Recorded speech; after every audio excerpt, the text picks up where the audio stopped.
कल्पना कीजिए एक बहुत ही बुजुर्ग, अनपढ़ और बेहद गरीब दंपत्ति की, हाँ।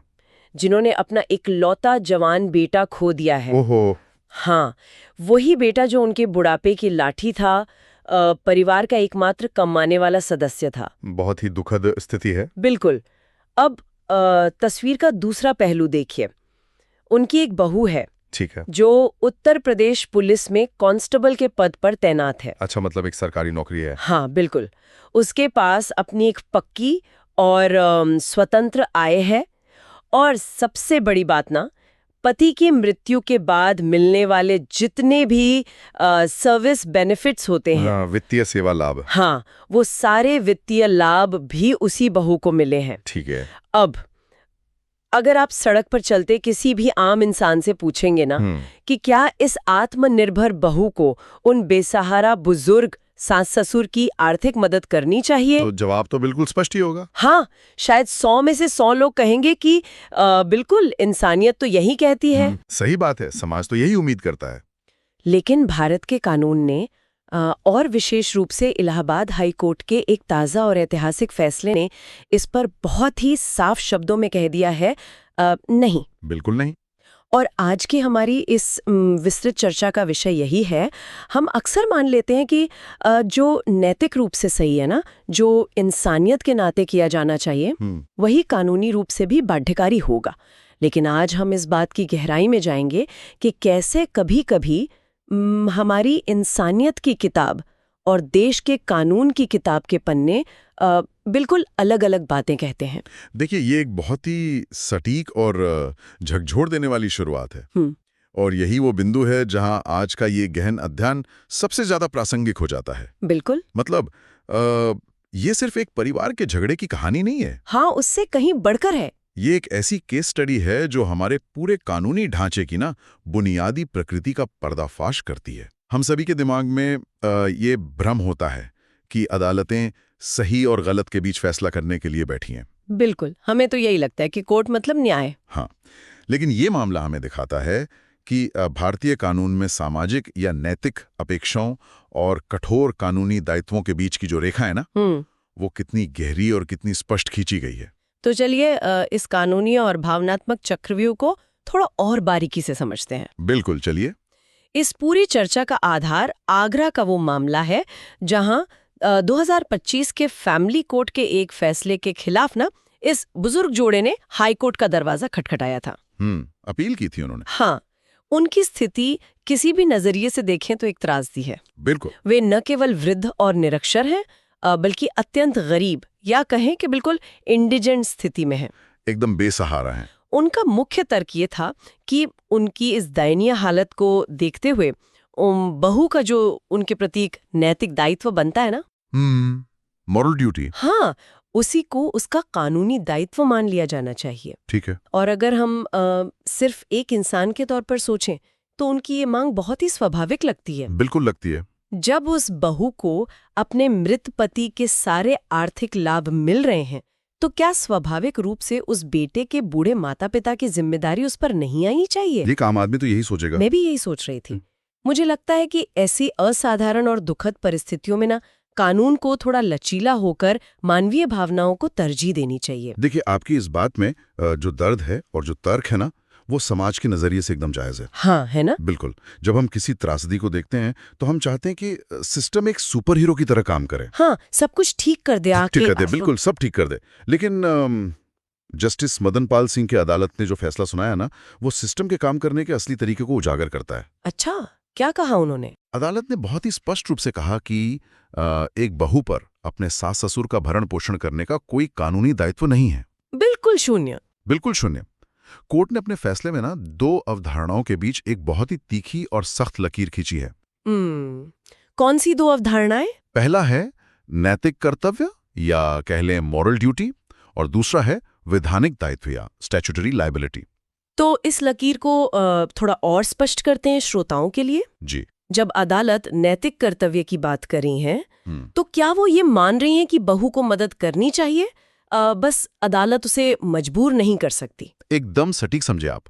अदालत समाज के उस अलिखित नियम को नकार नहीं रही है कि बुजुर्गों का ख्याल रखा जाना चाहिए। वो तो हमारे संस्कार हैं। बिल्कुल। नैतिक कर्तव्य समाज की वो उम्मीद है जो हमारी संस्कृति, हमारे संस्कारों से आती है। सही बात है। लेकिन ना, अदालतें समाज के इन अलिखित नियमों या संस्कारों को लागू करवाने वाली एजेंसी नहीं हैं। अच्छा। अदालतें सिर्फ उसी चीज को लागू कर सकती हैं जिसे हम वैधानिक दायित्व कहते हैं। वैधानिक दायित्व। हाँ, वैधानिक दायित्व वो है जो विधायिका यानी हमारी संसद या विधानसभा ने स्पष्ट रूप से कानून की किताब में एक नियम के रूप में लिख दिया हो। मतलब लिखित में होना चाहिए। बिल्कुल। अगर कोई बात कानून की किताब में काले और सफेद अक्षर में दर्ज नहीं है ना, तो जज साहब अपनी कुर्सी पर बैठकर किसी पर कोई नई जिम्मेदारी नहीं थोप सकते। अदालतें ये तय करने के लिए नहीं है कि क्या महान है या क्या अच्छा है। उनका एकमात्र काम ये देखना है कि कानून में क्या लिखा है। मैं आपकी इस व्याख्या को समझ रही हूँ, लेकिन यहाँ मेरे मन में एक बहुत बड़ा अंतर्विरोध पैदा हो रहा है। बताइए क्या? अगर कानून समाज की अंतरात्मा का अक्स नहीं है, तो फिर वो है क्या? ये एक बहुत गहरा सवाल है। मेरा मतलब है कानून आखिर समाज के लिए ही तो बना है ना? बिल्कुल। अगर हमारा भारतीय समाज ये मानता है कि बच्चों को, अपने बुजुर्गों को बेसहारा नहीं छोड़ना चाहिए, तो क्या कानून को इस नैतिक जिम्मेदारी को कानूनी रूप नहीं देना चाहिए? अगर अदालतें सिर्फ जो लिखा है उसी पर चलेंगी, तो फिर न्याय कहाँ हुआ? ये तो सिर्फ नियमों का एक मशीनी पालन हुआ ना? देखिए, ये एक बहुत ही क्लासिक बहस है, कानून बनाम नैतिकता। हाँ। और आपका ये विरोध बिल्कुल स्वाभाविक है। लेकिन जरा सोचिए कि अगर अदालतें भावनाओं और नैतिकता के आधार पर फैसले सुनाने लगें तो क्या होगा? क्या होगा? नैतिकता ना एक बहुत ही सब्जेक्टिव चीज है। हर किसी के लिए अलग। बिल्कुल। जो एक जज के लिए नैतिक रूप से सही हो सकता है दूसरे जज के लिए वो सही ना हो। सही बात है। मान लीजिए किसी परिवार में बहू के साथ बहुत बुरा बर्ताव हुआ हो। हाँ, ऐसा भी तो होता है। या वो सालों से अलग रह रहे हों। अगर भरण पोषण का आधार सिर्फ नैतिकता या रिश्ता हो, तो हर मामले में जज को ये तय करना पड़ेगा कि कौन कितना अच्छा या बुरा है। ओह, ये तो बहुत मुश्किल हो जाएगा। इससे ना पूरे कानूनी सिस्टम में एक भारी अराजकता फैल जाएगी। इसीलिए सिस्टम को निष्पक्ष और एक समान रखने के लिए अदालतों को कड़ाई से उसी पर टिके रहना पड़ता है जो विधायिका ने तय किया है। समझ रही हूँ। और ये हमें सीधे भरण पोषण के असली कानून की तरफ ले जाता है। तो चलिए इस वैधानिक ढांचे यानी कानून की किताब के पन्ने पलट कर देखते हैं। बिल्कुल। हमारे स्रोत बताते हैं कि भारत में भरण पोषण या मेंटेनेंस का अधिकार आपराधिक प्रक्रिया संहिता यानी CRPC की धारा 125 के तहत आता है जी, जिसे अब नए कानून भारतीय नागरिक सुरक्षा संहिता यानी BNSS की धारा 144 से बदल दिया गया है। एकदम सही। जब हम इस कानून के कलन करने के तरीके को देखते हैं तो असल में इस धारा के अंदर क्या प्रावधान है जो इस आगरा वाले मामले में इतने निर्णायक साबित हुए? देखिए, इस धारा की बनावट ही ना इस पूरे मामले की कुंजी है। अच्छा। CRPC की धारा 125 या BNSS की धारा 144 कोई सामान्य या खुला हुआ नियम नहीं है। मतलब ऐसा नहीं कि कोई भी मांग ले? बिल्कुल नहीं। ऐसा नहीं है कि जिसको जरूरत है उसे पैसा दे दो। इसके बजाय यह एक बहुत ही विशिष्ट सूची है, एक लिस्ट है। हाँ, इस कानून में स्पष्ट रूप से उन श्रेणियों का जिक्र है जो अदालत में जाकर भरण पोषण की मांग कर सकते हैं। और वो श्रेणियां कौन सी हैं? इसमें पत्नी शामिल है, बच्चे शामिल हैं और माता पिता शामिल हैं जो खुद का भरण पोषण करने में असमर्थ हैं। ठीक है। लेकिन इलाहाबाद हाईकोर्ट ने अपने फैसले में ना जिस बात पर सबसे ज्यादा जोर दिया वो ये है कि इस पूरी सूची में सास ससुर यानी पेरेंट्स इन लॉ का जिक्र ही नहीं है। अरे बाप रे! तो ये पूरी स्थिति मुझे एक बहुत ही दिलचस्प उपमा की याद दिला रही है। उपमा? कैसी उपमा? क्या हम कह सकते हैं कि ये कानून यानी धारा 125 असल में एक रेस्टोरेंट के मेन्यू कार्ड की तरह है? Menu card? ये तुलना बहुत ही दिलचस्प लग रही है। इसे थोड़ा और विस्तार से समझाइए। देखिए, जब आप किसी रेस्टोरेंट में जाते हैं तो मेन्यू कार्ड में उन सभी डिशेस के नाम साफ साफ लिखे होते हैं ना, जो वो किचन आपको परोस सकता है। बिल्कुल लिखे होते हैं। धारा 125 वो मेन्यू कार्ड है जिसमें पत्नी, बच्चे और माता-पिता का नाम लिखा है। अब जो जज साहब हैं वे उस रेस्टोरेंट के शेफ हैं। अच्छा, शेफ हैं। हाँ, उनके पास वही मेन्यू है जो रेस्टोरेंट के मालिक यानी विधायिका या संसद ने तय किया है। बिल्कुल सही जा रही हैं आप। अब अगर कोई ग्राहक इस मामले में हमारे बुजुर्ग माता-पिता जी आकर उस शेफ से सास-ससुर के भरण पोषण नाम की डिश मांगते हैं तो शेफ के हाथ तो बंधे हुए हैं ना? एकदम बंधे हुए हैं। वो डिश मेन्यू में है ही नहीं। ग्राहक को कितनी भी तेज भूख क्यों लगी हो, उसकी हालत कितनी भी दयनीय क्यों ना हो, हाँ। शेफ अपनी मर्जी से मेन्यू के बाहर जाकर कोई नई डिश इजाद करके नहीं परोस सकता। बिल्कुल नहीं परोस सकता। अगर उसे ऐसा करना है तो पहले रेस्टोरेंट के मालिक को वो डिश मेन्यू में शामिल करनी होगी। मतलब संसद को कानून बदलना होगा। अरे वाह, ये एक शानदार और बिल्कुल सटीक उपमा है। शुक्रिया। जजिस असल में वो शेफ ही है जो विधायिका द्वारा दी गई सामग्री और मेन्यू से बाहर नहीं जा सकता। और हाईकोर्ट ने ना ठीक यही बात कही है। अच्छा, कोर्ट ने भी यही तर्क दिया? हाँ, कोर्ट ने टिप्पणी की कि विधायिका ने जानबूझकर सास ससुर को इस सूची से बाहर रखा है। जानबूझकर? जी हाँ, ये कोई टाइपिंग मिस्टेक या भूल चूक नहीं है।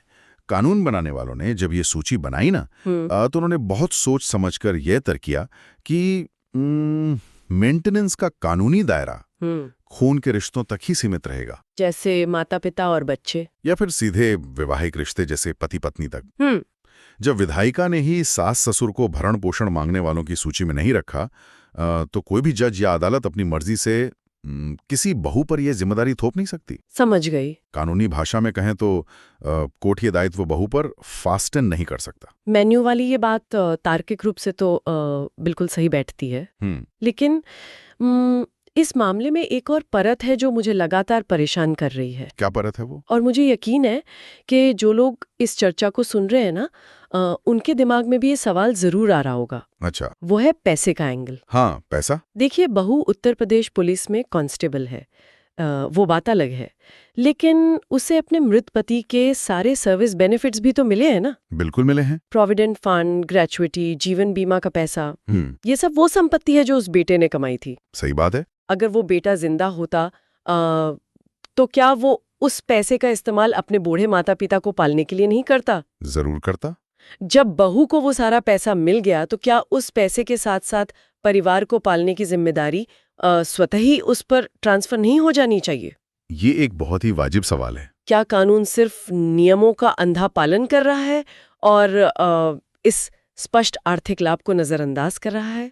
देखिए, ये जो सवाल आपने उठाया है ना जी, यही वो मुख्य बिंदु था जिससे लेकर बुजुर्ग माता पिता हाई कोर्ट गए थे। अच्छा, उनका भी यही तर्क था? बिल्कुल। ये तर्क सुनने में बहुत ही मजबूत और न्याय संगत लगता है। लगता तो है, लेकिन यहाँ हमें समझना होगा कि कानून के काम करने का तरीका ना अलग अलग कंपार्टमेंट्स या डिब्बों में बटा हुआ है। डिब्बों में मतलब? अदालत ने इस बिंदु पर बहुत ही महत्वपूर्ण स्पष्टीकरण दिया। क्या कहा कोर्ट ने? कोर्ट ने कहा कि किसी के मृत्यु के बाद उसकी संपत्ति या उसके सर्विस बेनिफिट्स किसे मिलेंगे, ये उत्तराधिकार यानी सक्सेशन और इनहेरिटेंस के कानून का विषय है। अच्छा, ये एक अलग कानून है। बिल्कुल। और दूसरी तरफ हर महीने किसी के जीने खाने का खर्च उठाना, ये भरण पोषण यानी मेंटेनेंस प्रोसीडिंग्स का विषय है। ओहो, तो इसका मतलब आप ये कह रहे हैं कि अदालत की नजर में ये दोनों बिल्कुल अलग अलग ट्रैक पर चलने वाली ट्रेनें हैं। एकदम सही। आप एक का टिकट लेकर दूसरी में सफर नहीं कर सकते। बिल्कुल सही। उत्तराधिकार का कानून कहता है कि संपत्ति का कानूनी वारिस कौन है या नॉमिनी कौन है। नॉमिनी पत्नी होगी। हाँ। मृत पति के सर्विस बेनिफिट्स पर कानूनी अधिकार पत्नी का था। हाँ। इसलिए वो पैसा उसे मिल गया। ठीक है। ये एक वन टाइम सेटलमेंट है। हाँ। जो मालिकाना हक से जुड़ा है। लेकिन इसका मतलब ये कतई नहीं है कि पैसा मिलने से आप पर CRPC 125 के तहत भरण पोषण का आजीवन वैधानिक दायित्व भी लागू हो जाएगा। बाप रे, कानून तो बहुत तकनीकी है। बिल्कुल।